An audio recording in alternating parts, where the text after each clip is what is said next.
શહેરા તાલુકામાં વર્ષ 2025-26 દરમિયાન આવાસ યોજનાઓ અંતર્ગત મોટી સફળતા પ્રાપ્ત થઈ છે. તાલુકા પંચાયત દ્વારા કરવામાં આવેલા વ્યાપક સર્વેના આધારે કુલ 44,441 આવાસોનું સર્વેક્ષણ હાથ ધરાયું હતું.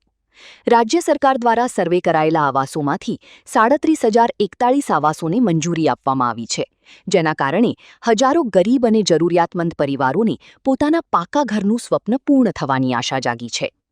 તાલુકા વિકાસ અધિકારી પાર્થ પટેલે જણાવ્યું હતું કે સર્વેમાં સમાવિષ્ટ બાકી રહેલા 7,400 આવાસો કયા કારણોસર નામંજૂર થયા છે તેની વિગતવાર માહિતી મેળવવામાં આવશે અને સંબંધિત ગ્રામ પંચાયતોને જાણ કરવામાં આવશે, જેથી યોગ્ય કાર્યવાહી કરી શકાય. શહેરા તાલુકાની અંદર 25-26ની અંદર સર્વે કરવામાં આવેલું હતું પ્રધાનમંત્રી આવાસ યોજના અંતર્ગત, જે અંતર્ગત આપણે ટોટલ શહેરા તાલુકાની અંદર 46,928 લાભાર્થીઓનું આવાસનું સર્વે કરવામાં આવેલું હતું, જેની અંદરથી 2,447 આવાસો જે અમારા શહેરા તાલુકાની 7 પંચાયતો જે હતી, જે ગ્રામ પંચાયતો એ શહેરા નગરપાલિકામાં સમાવિષ્ટ થતા 2,447 આવાસો આપણે એ રીતે નગરપાલિકામાં જતા રહ્યા છે.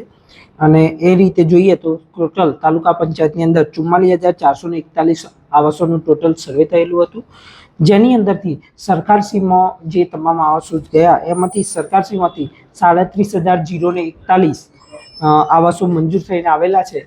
અને એ તમામ અને બાકીના 7,440 આવાસો જે લાભાર્થીઓ છે જેમના આવાસો દેખાતા નથી, જે મંજૂર થઈને આવેલા નથી, જેનું કારણ અમે સરકારશ્રીમાં માગતા એ સરકારશ્રી વિગતવાર કારણ સહિત પણ આપને જણાવશે.